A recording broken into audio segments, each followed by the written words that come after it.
Hello, welcome back to another story with Rob. This week we have Mr. Tickle and the Dragon. A special Mr. Men book with added sparkle. All of these on the back. We have read Little Miss Birthday before, but this is another story involving your favourite Mr. Ben on New Adventures.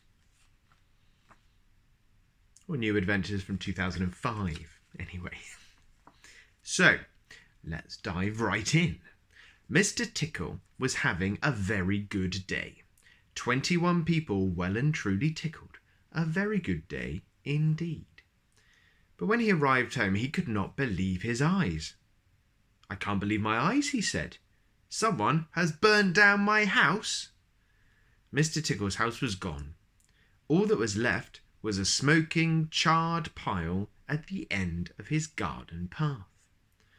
There was more smoke rising from the end of the lane, so Mr. Tickle set off to investigate. It's not something you want to come home to. The smoke was coming from Mr. Funny's shoe car, or rather, it had been his car, but all that remained was a burnt shoelace. Mr. Tickle could see another spiral of smoke in the distance. This time it was Mr. Clever's house, and very nearly Mr. Clever by the look of him. "I only just got out in time," said Mr. Clever. "There can be only one culprit. It must have been a—" But Mr. Tickle did not wait to hear what it must have been. He had spotted the signs of another fire and was determined to follow the trail. Poor Mr. Funny. It was a long trail which led from Mr. Chatterbox's burnt-out phone box to Farmer Field's burnt-down barn, and on through wilder, bleaker land up into the mountains. Soon it began to get dark, but Mr. Tickle continued to climb higher and higher. Darkness had fallen when he saw a bright light in the distance, and there was a cave emitting a red glow. Ooh. What's in the cave?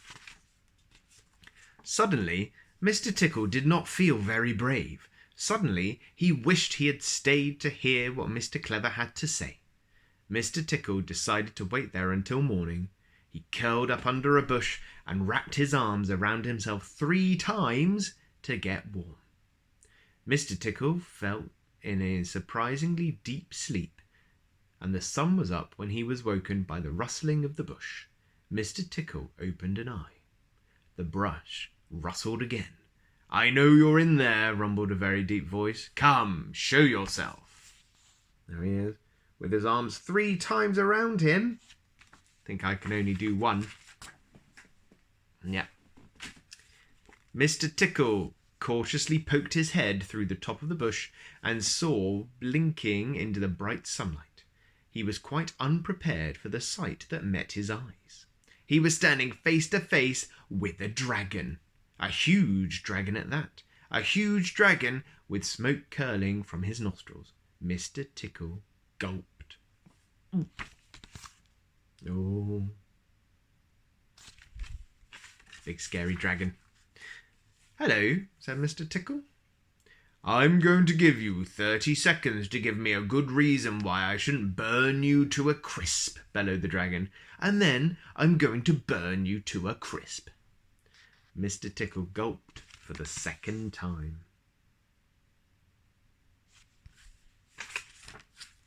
Mr. Tickle needed to think fast. He realized his arms were hidden. Quick as a flash, he sent one of his extraordinarily long arms snaking through the bushes and under the dragon's belly.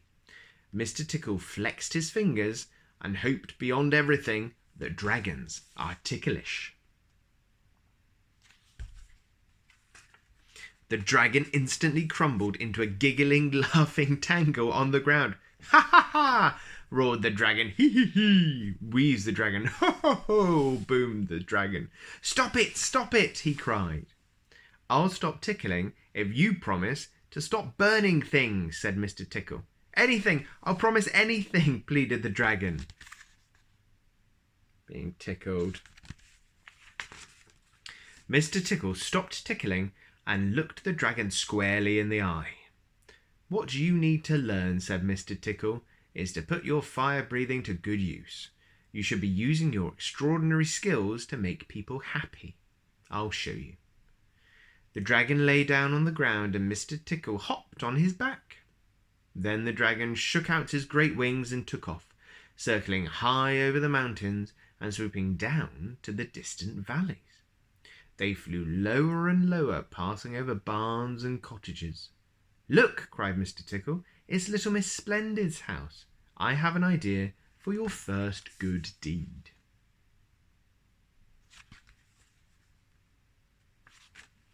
Mr. Tickle and the dragon stood beside little Miss Splendid's swimming pool.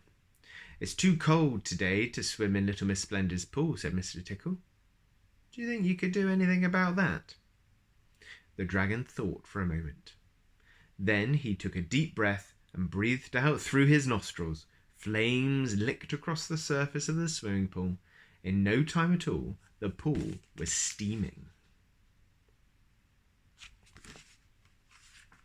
Little Miss Splendid was delighted.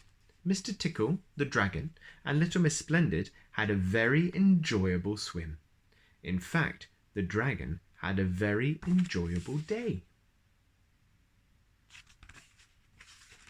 He melted the ice on Mr. Bump's path, and Mr. Bump couldn't have been happier, as most mornings he usually slipped and bumped his head. He warmed up Mr. Forgetful's cup of tea, which he had made at breakfast time and forgotten to drink. Mr. Forgetful was delighted. He doesn't normally get to drink hot tea. And Mr. Greedy was impressed when the dragon cooked 15 sausages all at once.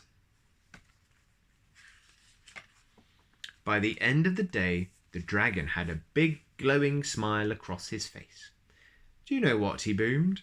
"I feel really good." Mr. Tickle grinned, and then he reached out his extraordinary long arms and tickled the dragon. "And now I do too," he laughed. The end. There we are. Mr. Tickle and the Dragon by Roger Hargreaves. Excellent adventure with Mr. Tickle.